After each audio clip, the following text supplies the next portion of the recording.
নমস্কার, নমস্কার, নমস্কার, নমস্কার, নমস্কার, নমস্কার, নমস্কার, নমস্কার, নমস্কার। আপনাদের সবাইকে সবাইকে সবাইকে নমস্কার জানাচ্ছি। আপনাদের সবাইকে অজস্র শুভকামনা জানাচ্ছি। সবাইকে স্বাগত জানাচ্ছি আজকের এই শরণাগত অনুষ্ঠানে এবং সবাইকে শুভ সকাল জানাচ্ছি। শুভ সকাল, সকলের শুভ হোক। এই কথাটা প্রত্যেকদিন ভোরবেলা, মানে এখন তো সূর্য ওঠার আগে, সূর্য ওঠার প্রায় ঘন্টাখানেক আগে শরণাগত শুরু হয়ে যায়। এই সময়টা আপনাদের বলতে যে কি ভালো লাগে, কি পবিত্র লাগে নিজেকে, সে আমি বলে বোঝাতে পারবো না। আসলে পবিত্র লাগে এই কারণে যে আমার মনোভাব এবং আপনাদের মনোভাব তো কোথাও একটা একাকার হয়ে যায়। আপনারাও তো মনে মনে ভাবেন যে শুভ হোক, শুভ হোক, সব কিছু শুভ হোক। তো বেণীমাধবশীলের পঞ্জিকা অনুযায়ী আজকের দিনটার কথা বলি। আজকে 11ই অগ্রহায়ণ 1431, ইংরেজির 27শে নভেম্বর 2024। আজ বুধবার, দ্বাদশী। সূর্যোদয়ের সময় ভোর 6টা বেজে 3 মিনিট, সূর্যাস্তের সময় বিকেল 4টে বেজে 47 মিনিট। নক্ষত্র চিত্রা। আজকে জন্মে কন্যা রাশি, বৈশ্যবর্ণ, মতান্তরে শূদ্রবর্ণ, রাক্ষসগণ। রাত্রি 6টা বেজে 55 মিনিট গতে তুলা রাশি, শূদ্রবর্ণ, মতান্তরে ক্ষত্রিয় বর্ণ। আমাদের হোয়াটসঅ্যাপে চিঠি পাঠাবার নাম্বার আপনারা সকলেই জানেন, 9831922927। চিঠির গোড়ায় অতি অবশ্যই SG লিখতে হবে, সেও আপনাদের সকলের জানা। তবু বারবার করে মনে করিয়ে দিই, পাছে ভুল হয়ে যায়। এবারে আজকের অনুষ্ঠান সম্পর্কে বলবো। প্রথমে পুরাণ চিরন্তন। পুরাণ চিরন্তনে আপনারই একজনের আদেশ মতে বেদের কথা বলতে শুরু করেছিলাম। বলেছিলাম যে বেদ কোন সময়ে রচিত হয়েছিল। পণ্ডিতেরা যা বলেছেন, মানে আমি তো সব পণ্ডিতের সব মত জানি না, আমি যেটুকু জানি তাতে করে বেদের রচনাকাল আনুমানিক 1500 থেকে 800 খ্রিস্টপূর্বাব্দ, তার মধ্যে বেদ রচিত হয়েছিল। বেদ একদিনে লেখা হয়নি, সে অনেক দিন ধরে পরম্পরায় পরম্পরায় নানান মানুষ তাদের মন্ত্র রচনা করেছেন, সৃষ্টি করেছেন, সেই মন্ত্র ঢুকে গেছে বেদের মধ্যে। এই রকম করেই বেদ তৈরি হয়েছিল। তো সেই বেদের কথা শোনাবো আপনাদের। তারপরে চলে যাব স্বামী বিবেকানন্দের রচনা থেকে পাঠ। এই পর্বে স্বামী বিবেকানন্দের যে রচনাটি থেকে পড়ে শোনাচ্ছি, সেই রচনাটির নাম মানুষের যথার্থ স্বরূপ, দ্বিতীয় পর্ব। তারপর কথামৃত থেকে পাঠ, অতঃপর স্বামী লোকেশ্বরানন্দের রচনা থেকে পাঠ, আপনাদের চিঠিপত্র এবং শেষে বাইরে দূরে। 92.7 বিগ FM এ শরণাগত অনুষ্ঠান শুনছেন। আমি আছি আপনাদের সঙ্গে সৌমিত্র বসু। এবারে পুরাণ চিরন্তন, বেদের কথা। ফিরে এলাম বেদের কথায়। 92.7 বিগ FM এ শরণাগত অনুষ্ঠান শুনছেন। বেদ সম্পর্কে যে কথাটা বলেছিলাম, আজকের অনুষ্ঠান পরিচিতিতেও বললাম যে যীশু খ্রিস্ট জন্মাবার 1500 বছর আগে থেকে 800 বছর আগে পর্যন্ত, তার মানে কত হলো, মানে এখন যদি যীশু খ্রিস্ট জন্মাবার পর 2024 বছর হয়ে থাকে, ঠিক ঠিক তা নয়, কিন্তু আমরা যদি ধরে নিই, তাহলে তারও 1500 বছর আগে, তারও 1000 বছর আগে বেদ রচিত হতে হতে হতে হতে এরকম হয়েছে। বেদকে শ্রুতি বলা হয়, শ্রুতি সাহিত্য। তার কারণ একটাই, বেদ কোনো গ্রন্থাকারে ছিল না, কোনো তার লিখিত রূপ ছিল না। মুখে মুখে বেদমন্ত্র উচ্চারণ করতেন, করে তাদের শিষ্যদের শোনাতেন, আর শিষ্যরা সেইটা শুনে শুনে মুখস্থ করে ফেলতেন। এই মুখস্থ করাটা কিন্তু বেদের বাণীটুকু মুখস্থ করা নয়, বেদ কিন্তু মন্ত্র, মনে রাখবেন। এবং মন্ত্রের কথাটাই সব নয়, মন্ত্র কেমন করে উচ্চারণ করা হচ্ছে সেটাও কিন্তু খুব খুব খুব গুরুত্বপূর্ণ। তার যে সুর, তার যে তাল, তার যে ভঙ্গি, এই সমস্ত কিছু শিষ্যরা আয়ত্ত করতেন। এবং তারপরে যেরকম হয়, তার পরবর্তীকালে তারা সেটা ছড়িয়ে দিতেন। অর্থাৎ একজন মানুষ একটা বই লিখলেন, সেই বইটা তার পরবর্তী যুগের মানুষের কাছে বইটা চলে গেল, এমনটা নয়। ওই গুরুর শিষ্য যারা, তাদের মাধ্যমেই এই মন্ত্রগুলো বাহিত হয়ে এসেছে। এইখানেই আমি যদি বলি যে ধর্মের অন্যান্য যে গ্রন্থগুলো, তাদের সঙ্গে বেদের তফাৎ। সনাতন ধর্মের বা অন্য অন্য যে কোনো ধর্মের ক্ষেত্রে কথাটা সত্যি, কিন্তু কেবলমাত্র সনাতন ধর্ম যাকে বলা হয়, হিন্দু ধর্ম, তার সম্পর্কেই বলছি যে এই সনাতন ধর্মের অন্যান্য যে ধর্মগ্রন্থগুলো, সেই ধর্মগ্রন্থগুলোকে বলা হয় স্মৃতি। স্মৃতি মানে আপনারা সকলে জানেন, স্মৃতি মানে হচ্ছে যেটা মনে করা হয়, মনে পড়ে, যেটা যেটা আমি একটু ভালো বাংলায় যদি বলি স্মরণধৃত হয়েছে, সেই রকম সাহিত্য। আর সনাতন মহাকাব্য, মহাভারতে ব্রহ্মা, সেই ব্রহ্মা বেদপ্রাপ্ত হয়েছেন বলে উল্লেখ করা হয়েছে। যদিও বৈদিক স্তোত্রে একটা খুব দামি কথা বলা হয়েছে। বলা হয়েছে যে একজন সূত্রধর যেমন নিপুণভাবে রথ নির্মাণ করেন, একজন কাঠের কাজকর্ম যিনি করেন, তিনি যেমন করে আস্তে আস্তে ধাপে ধাপে সুন্দর করে তিলে তিলে একটা রথ তৈরি করেন, ঠিক তেমনি করেই ঋষিরা ওই রকম তিলে তিলে নিপুণভাবে দক্ষতার সঙ্গে বেদকে গ্রন্থনা করেছেন, বেদকে একসঙ্গে জড়ো করেছেন এবং বেদের যে বেদটাকে সমস্ত দিক থেকে সুসম্পূর্ণ করে তুলেছেন। তো বেদ নিয়ে কথা বলছি। বেদের সংখ্যা 4টি, আমরা সকলেই জানি, ঋগ্বেদ, যজুর্বেদ, সামবেদ আর অথর্ববেদ। কিন্তু আমি যদি জিজ্ঞেস করি যে বেদে মোট মন্ত্র সংখ্যা কত? বেদের রচনা শেষ হয়ে গেছে। আমি আপনাদের আগেই বলেছি যে বেদ দীর্ঘদিন ধরে লেখা হয়েছে, মানে খ্রিস্টপূর্ব 800 থেকে খ্রিস্টপূর্ব তার আগের 1500, কত বছর, কত শো বছর, অতদিন ধরে বেদ রচিত হয়েছে, বেদ রচিত হয়েছে, বেদ রচিত হয়েছে, লেখা হয়নি, রচিত হয়েছে। তো কিন্তু বেদ রচনা করা শেষ হয়ে গেছে। বেদের ভেতরে কতগুলো মন্ত্র আছে? 20,379টি মন্ত্র, 20,379টি। বেদ সম্পর্কে বলছি আপনাদের 92.7 বিগ FM এ শরণাগত অনুষ্ঠানে। আরো কথা বলবো, ফিরে আসবো, একটু গান শুনে নি। গত 92.7 বিগ FM এ আমি আছি আপনাদের সঙ্গে, আপনাদের সৌমিত্র বসু। আপনাদের শোনাচ্ছি বেদের কথা। যেটা বলছিলাম আপনাদের গানের আগে, সেটা হচ্ছে বেদে মোট মন্ত্রের সংখ্যা হচ্ছে 20,379টি। প্রত্যেকটি বেদ, 4টে বেদ আছে তো, ঋগ্বেদ, যজুর্বেদ, সামবেদ, অথর্ববেদ, আমরা সবাই জানি। এই প্রত্যেকটি বেদ আবার 4টে প্রধান ভাগে বিভক্ত। কি কি 4টে ভাগ? এক হচ্ছে সংহিতা, সংহিতার মধ্যে রয়েছে মন্ত্র ও আশীর্বচন। দ্বিতীয় হচ্ছে ব্রাহ্মণ, ব্রাহ্মণ, সেখানে রয়েছে ধর্মীয় আচার, ধর্মীয় অনুষ্ঠান, যজ্ঞের ব্যাপারে যা যা কিছু বলবার, সেই সমস্ত উপদেশ, নির্দেশ ইত্যাদি। আছে আরণ্যক, এই ধর্মীয় আচার, ধর্মীয় ক্রিয়াকর্ম, যজ্ঞ, প্রতীকী যজ্ঞ, এইসবের কথা। এবং উপনিষদ, উপনিষদের মধ্যে আছে ধ্যান, দর্শন, আধ্যাত্মিক জ্ঞান সংক্রান্ত আলোচনা। কোনো কোনো গবেষক মনে করেছেন যে এর বাইরে পূজা নামে একটি আর একটা ভাগও রয়েছে। তাহলে কি কি ভাগ? সংহিতা, সেখানে শুধু মন্ত্র, আশীর্বাদ করা হচ্ছে এইরকম।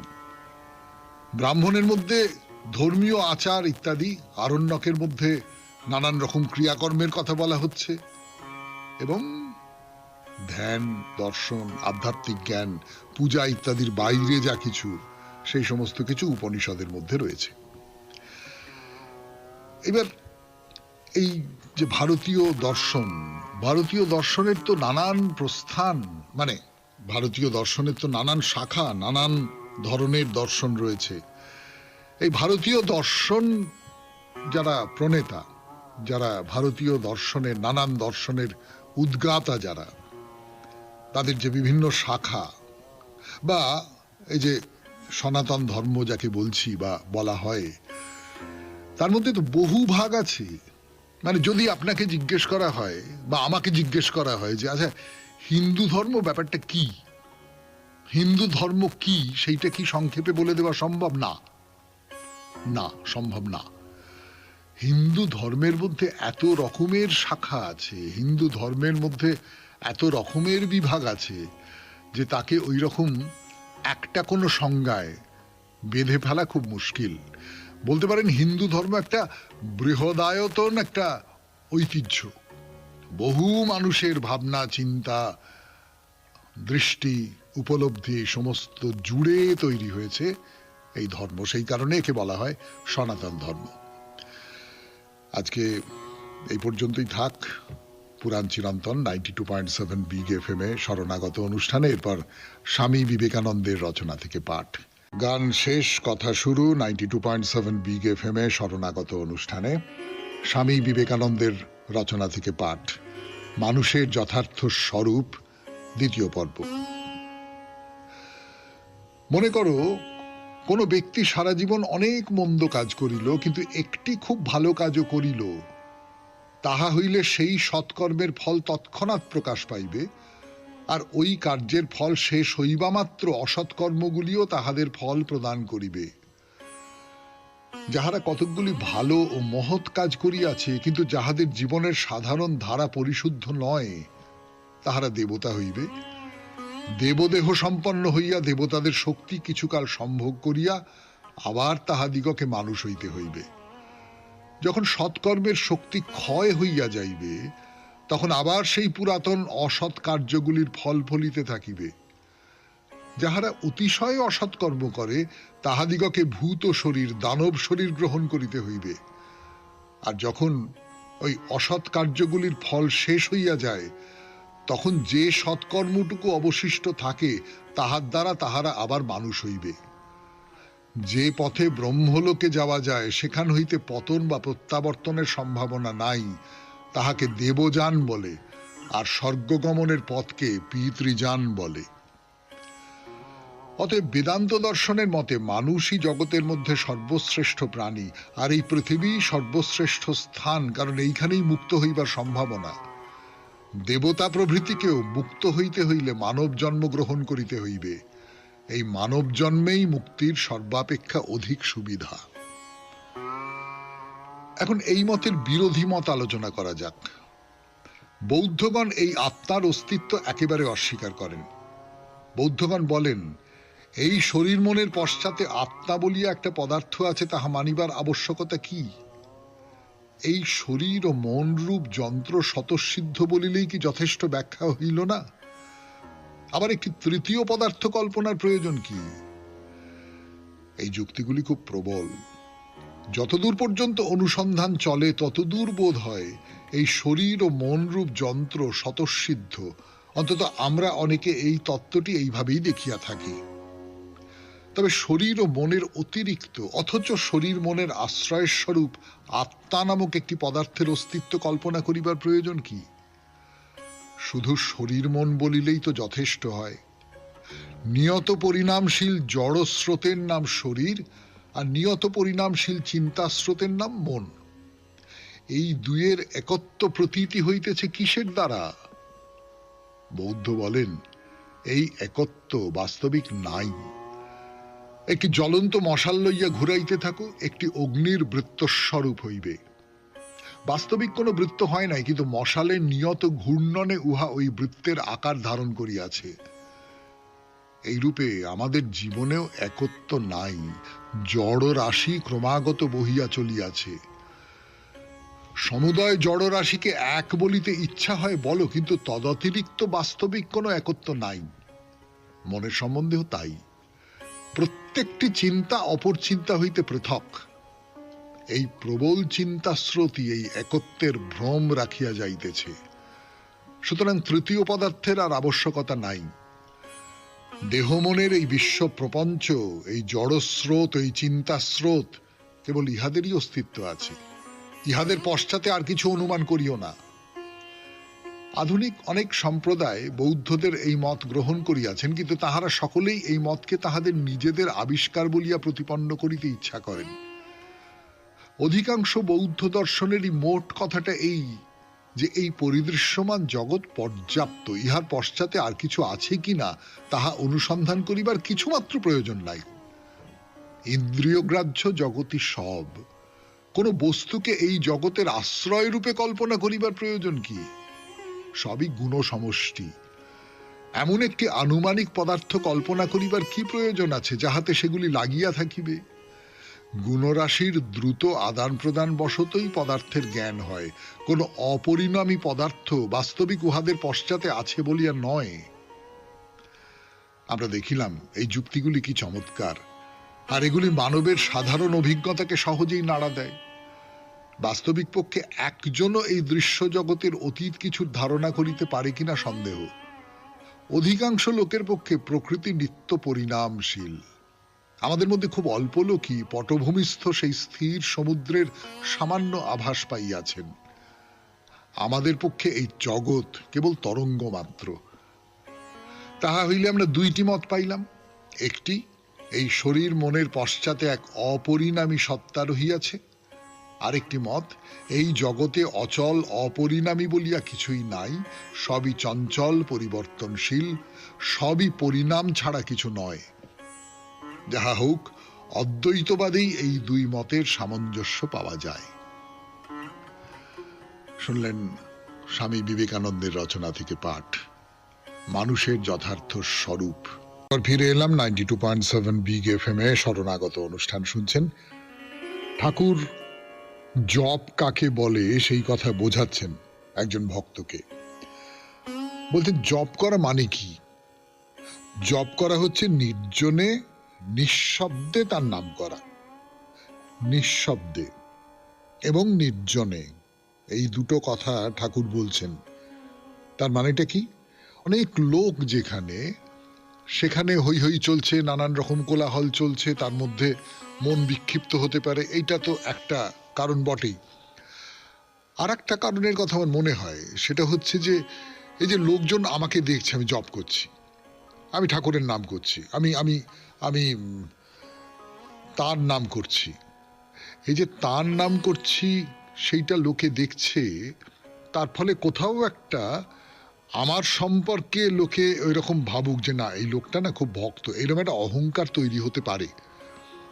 ফলে যেখানে লোক নেই, যেখানে মানুষজনের কৌতূহল নেই, যেখানে আমি কি করছি না করছি সেটা দেখবার কোনো ব্যাপার নেই, সেই রকম একটা জায়গায় তার নাম গান করো, এবং করো নিঃশব্দে, মনে মনে।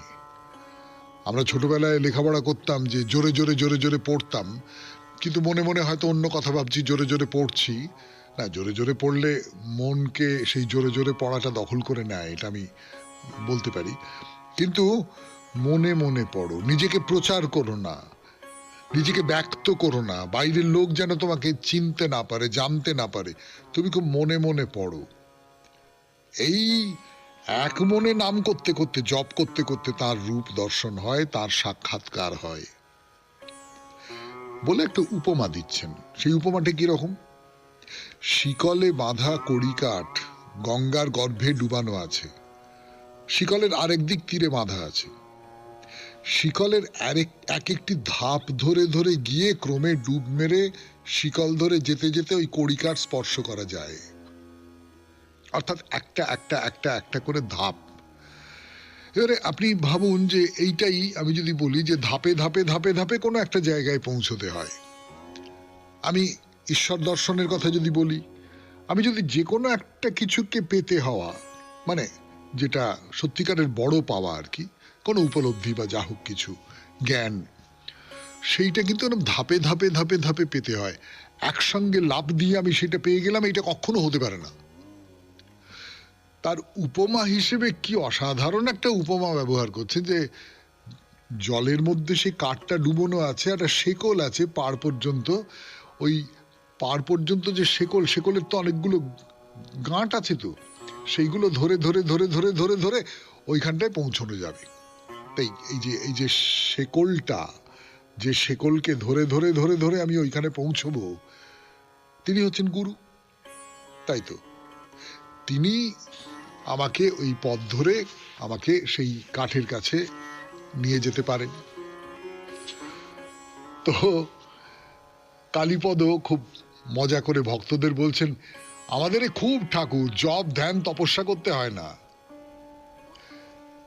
জপ, ধ্যান, তপস্যা, সাধনা কিচ্ছু করতে হয় না, শুধু তাতে মনটা রাখো, তাতে মনটা রাখো, আর কোনো কিছু দরকার হয় না।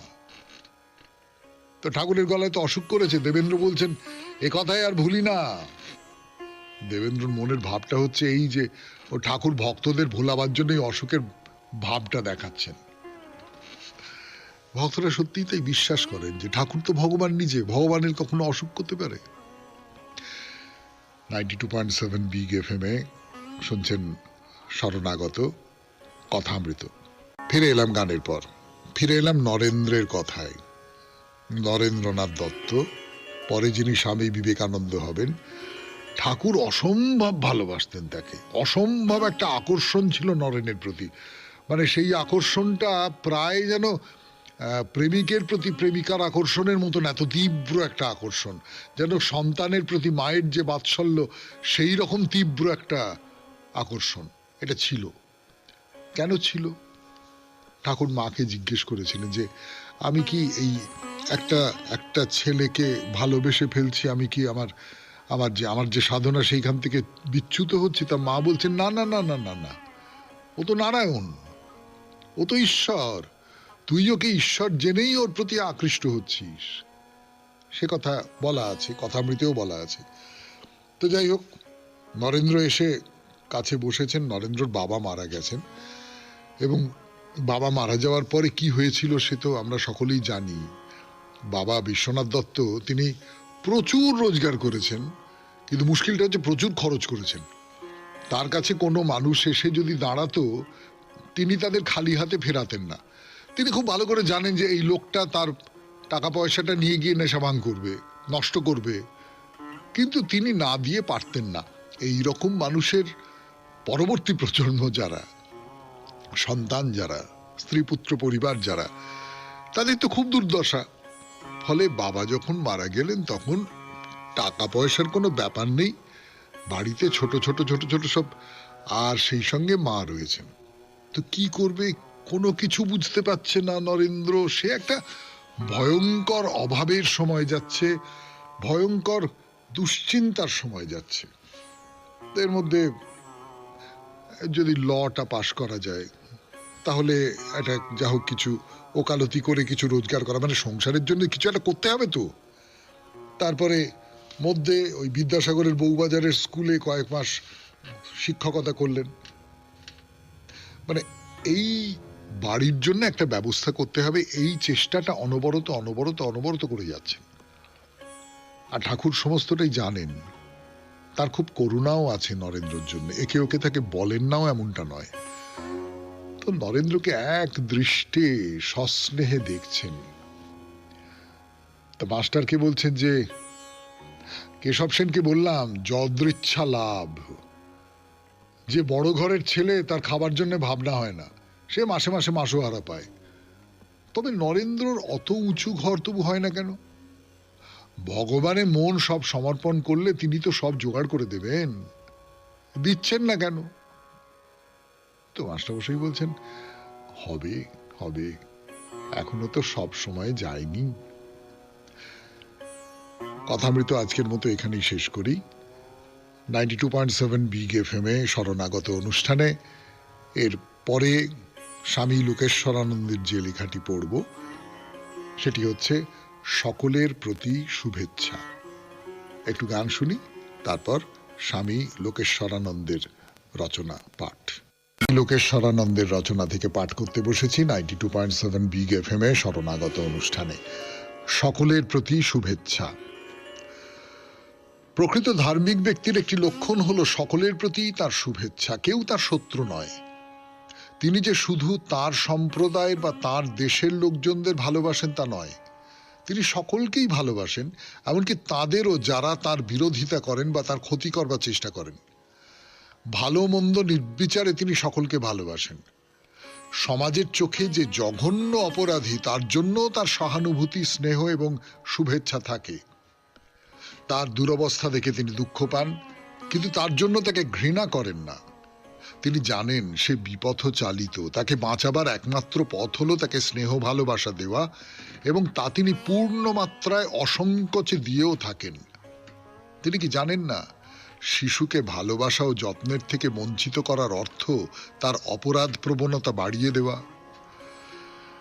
ধার্মিক ব্যক্তি সকলকে ভালোবাসেন তার কারণ ভালো না বেসে তিনি পারেন না।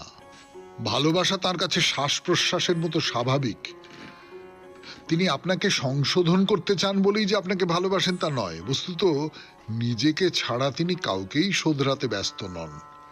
তিনি আপনাকে ভালোবাসেন কারণ তিনি আপনাকে বন্ধু মনে করেন, আপনি তার প্রিয়। আপনি যদি তার বন্ধুত্ব স্বীকার করেন তাহলে তিনি নিজেকে কৃতার্থ মনে করেন। কিন্তু তার বন্ধুত্ব স্বীকার না করলেও তিনি আপনাকে সমান ভালোবাসবেন। তিনি আপনাকে সাহায্য করেন বলে যে নিজেকে আপনার থেকে বড় মনে করেন তা নয়। আপনার জায়গায় তিনি থাকলে নিজের জন্য যা করতেন আপনার জন্য ঠিক তাই করেন। সামাজিক বা ধর্মীয় কর্তব্যবোধ থেকে অথবা কোনো প্রতিদানের আশায় তিনি আপনাকে সাহায্য করেন না। অতীতে হয়তো আপনি তার ক্ষতি করেছেন, ভবিষ্যতেও হয়তো তাই করবেন, কিন্তু তা সত্ত্বেও তিনি আপনাকে সাহায্য করবেন। এটা তার স্বভাব। একটা গল্প আছে। একটা বিছেকে জলে ডুবতে দেখে একজন সহৃদয় ব্যক্তি তাকে বাঁচাতে গেলেন। যেই তিনি জল থেকে তুললেন অমনি সে লোকটিকে কামড়ে দিল। পরপর এরকম হতে লাগলো। তখন একজন তাকে ভর্ৎসনা করে বললেন, আপনি তো আচ্ছা বোকা, যে আপনাকে বারবার দংশন করছে তাকেই আপনি বাঁচাতে যাচ্ছেন। লোকটি তার উত্তরে বললেন, কি করব বলুন, আমার যা স্বভাব আমি করছি, বিছের যা স্বভাব সেও তাই করছে। সারদা দেবী সকলকে সন্তান ভাবে দেখতেন। তার গ্রাম জয়রামবাটির অদূরে এক মুসলমান ডাকাত ছিল, সবাই তাকে এড়িয়ে চলত, কিন্তু সারদা দেবী তাকেও নিজের সন্তান মনে করতেন।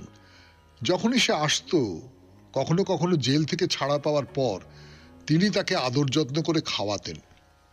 তিনি কেন এমন করতেন? তিনি কেমন করে সকলকে সমানভাবে ভালোবাসতে পারতেন? আর সকলেই মনে করত মা তাকেই সব থেকে বেশি ভালোবাসেন। এটা কেমন করে সম্ভব হতো? তার উত্তর এই, যথার্থ ধার্মিক ব্যক্তি সর্বত্রই ঈশ্বরকে দেখেন, তবে মানুষের মধ্যে তার সর্বোচ্চ প্রকাশ বলে মানুষই তার কাছে প্রত্যক্ষ ঈশ্বর। এমনকি নিকৃষ্ট মানুষের মধ্যেও সেই এক ভগবানই রয়েছেন। এখন হয়তো লুকিয়ে আছেন, কিন্তু এমন একদিন আসতে পারে যেদিন সমস্ত অশুভ আবরণ ভেদ করে ওই ব্যক্তির মধ্যে থেকে তিনি প্রকাশিত হবেন। দেবত্বের এই প্রকাশ সময় সাপেক্ষ এবং ব্যক্তির চেষ্টার উপরও তা অনেকাংশে নির্ভর করে। তাকে বুঝতে হবে তিনি ভুল করে মন্দের কাছে আত্মসমর্পণ করেছেন। ইচ্ছে করলে জীবনের মোড় ফিরিয়ে তিনি প্রকৃতপক্ষে যা তাই হতে পারেন, অর্থাৎ ঈশ্বরের সন্তান হয়ে যেতে পারেন। জন্ম থেকে তিনি দেবতাই আছেন। কেবল জীবন, চরিত্র এবং কর্মের মাধ্যমে সেই সত্যটিকে প্রমাণ করতে হবে, প্রকাশিত করতে হবে। ব্যক্তি হয়তো সেই চেষ্টা করবেন, কিন্তু এ ব্যাপারে সমাজেরও কিছু করণীয় আছে। ব্যক্তি যদি চেষ্টা করা সত্ত্বেও বারবার ব্যর্থ হয়, সেক্ষেত্রে সমাজ কেবল নীরব দর্শকের ভূমিকা গ্রহণ করতে পারে না। এমনকি ব্যক্তির তরফ থেকে যদি কোনো চেষ্টা নাও থাকে, যা হওয়া খুবই সম্ভব, সেক্ষেত্রেও সমাজের শীতল উদাসীনতা সমর্থনযোগ্য নয়। সমাজের প্রথম কর্তব্য তাকে অশুভ শক্তির হাত থেকে রক্ষা করা। দুর্ভাগ্যবশত তাতেও যদি কাজ না হয়, তারপরও যদি তিনি মন্দের কবলে পড়েন, তাহলে সমাজের উচিত তাকে উপযুক্ত শিক্ষা দিয়ে, সাহায্য দিয়ে, সৎ পরামর্শ দিয়ে অনুপ্রাণিত করা, যাতে তিনি সংগ্রাম করে চলেন এবং নিজের রূপান্তর ঘটিয়ে একসময় ঈশ্বরের প্রকৃত সন্তান হয়ে যান। শুনলেন স্বামী লোকেশ্বরানন্দের রচনা থেকে পাঠ 92.7 বিগ এফএম এ শরণাগত অনুষ্ঠানে। এবার আপনাদের চিঠিপত্র পড়তে বসেছি। এবার 92.7 বিগ এফএম এ শরণাগত অনুষ্ঠানে আজকের চিঠির বিষয় আধারে আলো। লিখেছেন ডক্টর প্রদীপ কুমার দাস। চারপাশে শাঁখের আওয়াজে বুঝতে পারে সন্দীপ সন্ধে নেমেছে। অনেকক্ষণ ধরে বসেছিল তার বেডে, জন্মান্ধসে। ছোট থেকেই হোমে রয়েছে। এই হোমের সব বাসিন্দারাই ভিন্নভাবে সক্ষম, কেউ শারীরিক, কেউ বা মানসিকভাবে। তবে তাদের মধ্যে পারস্পরিক বন্ধনটা খুব দৃঢ়। এই মেলবন্ধনের মূল কাণ্ডারি হলেন সিস্টার জয়ন্তী। সিস্টার জয়ন্তী তাকে খুব ভালোবাসেন, ঠিক দিদির মতন। নিজের দিদিকে জন্মাবধি কখনো সে দেখেনি, সিস্টার জয়ন্তীকে আপন দিদি বলেই জানে সন্দীপ। ভাইফোঁটায় ফোঁটাও দেন অন্যান্যদের সঙ্গে। এরই মাঝে বাজি ফাটানোর আওয়াজ শুনে বুঝতে পারে সন্দীপ আজ দেওয়ালি। হোমেও আজ জ্বালানো হচ্ছে অনেক মোমবাতি ও সলতে সহ মাটির প্রদীপ। উৎসবের আলোয় ঝলমল করছে হোম। সেই সঙ্গে দিদি গাইছেন, মঙ্গল দীপ জেলে অন্ধকারে দুচোখ আলোয় ভর প্রভু। ওরাও গলা মেলায় দিদির সাথে। ওই গানটা গাইবার সময় ওর মনটা খুশিতে ভরে ওঠে। অন্ধকারের মাঝে আলোকবর্তিকার ছবিটা তার আধার ঘেরা চোখে দীপ্ত হয়ে ফুটে ওঠে। মানস চোখে সে অবলোকন করে দীপাবলি উৎসবের অপূর্ব সৌন্দর্য।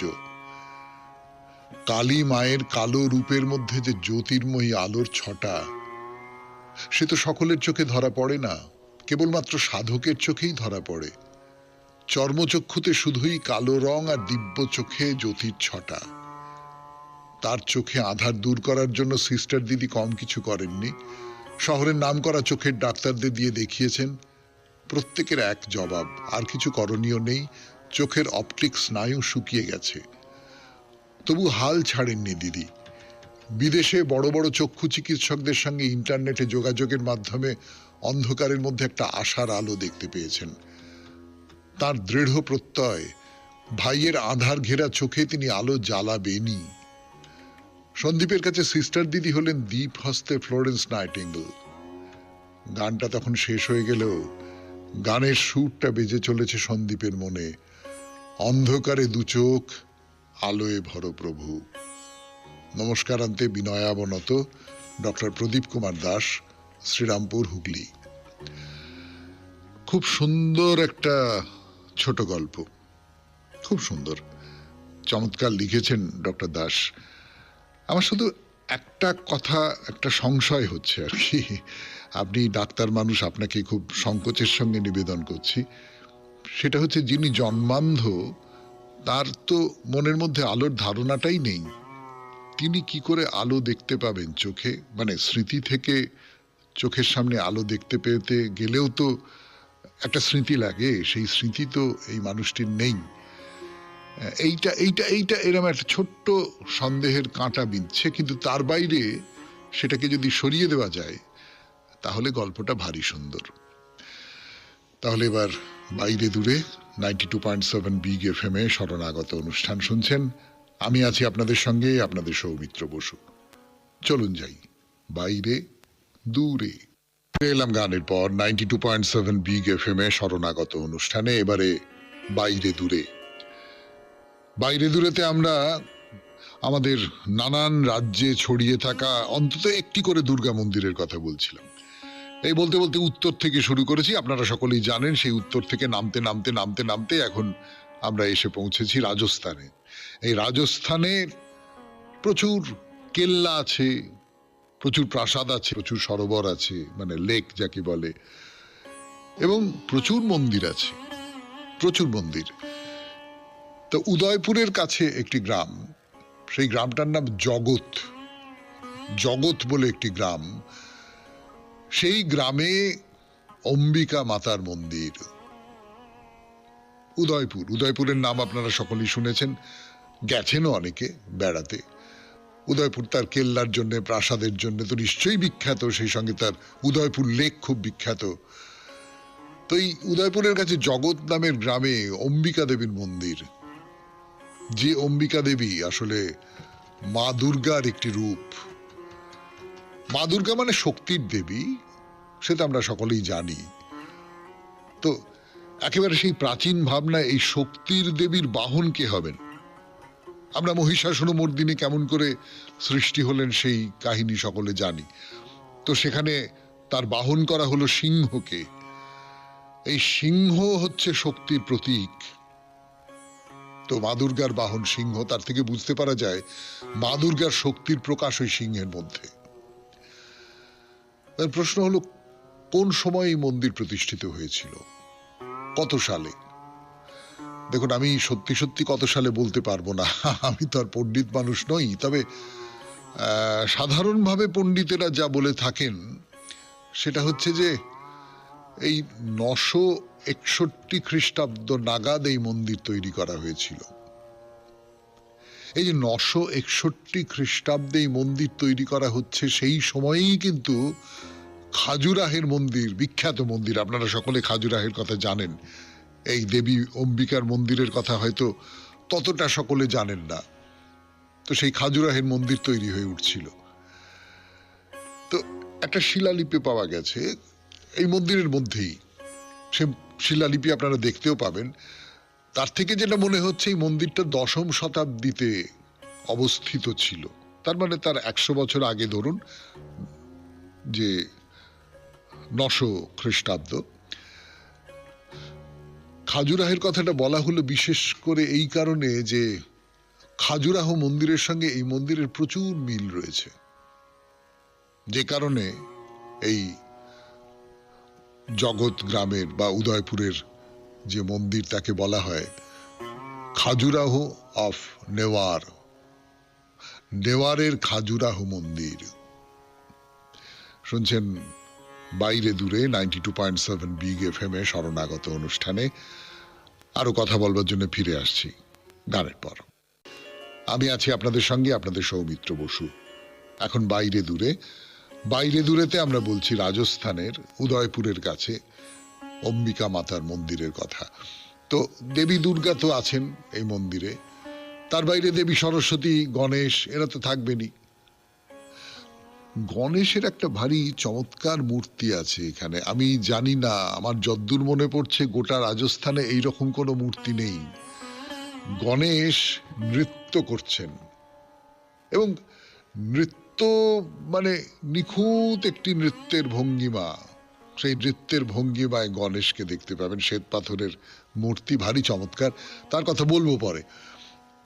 তার বাইরে সব প্রচলিত দেবতা যারা আছেন বা মা দুর্গার সন্তান যারা আছেন, তাদের বাইরেও আছে যম, মৃত্যুর দেবতা, কুবের, টাকা পয়সা ধন সম্পদের দেবতা। তো বায়ুর মূর্তি আছে এখানে, ইন্দ্র আছেন, আর তার সঙ্গে মূর্তি আছে বহু সাধারণ মানুষের, যারা প্রতিদিনের সহজ জীবন যাপন করেন। মানে এই মন্দির যে শিল্পীদের হাতে তৈরি, তারা সেই সমস্ত মানুষকেও মন্দিরের অলঙ্করণের মধ্যে জায়গা করে দিয়েছেন। প্রচুর প্রচুর প্রচুর মূর্তি, মানে মূর্তিতে মূর্তিতে একেবারে পুরো মন্দিরটা ভরা হয়ে রয়েছে। এত সূক্ষ্ম কারুকার্য, ওই যে কারণে খাজুরাহের সঙ্গে তুলনা করা হয় আর কি। এত সূক্ষ্ম সমস্ত মূর্তি, এত সূক্ষ্ম সমস্ত কারুকার্য, আমার নিজের খুব বলতে কষ্টই হচ্ছে আর কি, যে সত্যি সত্যি তো এই মন্দিরের যে অসীম কারুকার্য, সেই কারুকার্য আমি আপনাদের বুঝিয়ে বলতে পারবো না, কথা দিয়ে বোঝানো যাবে না। একমাত্র চোখের দেখাতেই এর পরিচয় পাওয়া যায়। কিন্তু যাই হোক, অত কথায় কাজ কি। চলুন তাহলে সরাসরি দেবী অম্বিকার মন্দিরের দিকে যাওয়া যাক। এই যে জগৎ বলে যে গ্রামটা, এই জগৎ বলে গ্রামটা কোথায়? উদয়পুর থেকে খানিকটা দূরে বলেছিলাম। এই ধরুন হবে উদয়পুর থেকে 50 কি 55 কিলোমিটারের মতো দূরত্বে। 50 থেকে 55 কিলোমিটার যেতে আর কতক্ষণ লাগে? 1 থেকে 1.5 ঘন্টা। কিন্তু আজকে তো আর সময় নেই, আজকে এইবার শেষ করতে হবে শরণাগত। 92.7 বিগ FM এ এই শরণাগত অনুষ্ঠানে চিঠি পাঠাবার নাম্বার, হোয়াটসঅ্যাপ নাম্বার 9831922927। চিঠির গোড়ায় অতি অবশ্যই SG লিখতে হবে। কবিতা দিয়ে শেষ করি, রবীন্দ্রনাথের কবিতা। ওগো শেফালি বনের মনের কামনা, কেন সুদূর গগনে গগনে আছো মিলায়ে পবনে পবনে, কেন কিরণে কিরণে ঝলিয়া যাও শিশিরে শিশিরে গলিয়া, কেন চপল আলোতে ছায়াতে আছো লুকায়ে আপন মায়াতে, তুমি মূরতি ধরিয়া চকিতে নামো না, আজি মাঠে মাঠে চলো বিহরি, তৃণ উঠুক শিহরি শিহরি, নামো তালো পল্লব বিজনে, নামো জলে ছায়া ছবি সৃজনে, এসো সৌরভ ভরি আঁচলে, আঁখি আঁকিয়া শুনিল কাজলে, মম চোখের সম্মুখে ক্ষণেক থামো না। ওগো সোনার স্বপন সাধের সাধনা, কত আকুল হাসি ও রোদনে, রাতে দিবসে স্বপনে বোধনে, জালি জোনাকি প্রদীপ মালিকা, ভরি নিশীথ তিমির থালিকা, প্রাতে কুসুমের সাজি সাজায়ে, সাঁঝে ঝিল্লি ঝাঁঝর বাজায়ে, কত করেছে তোমার স্তুতি আরাধনা।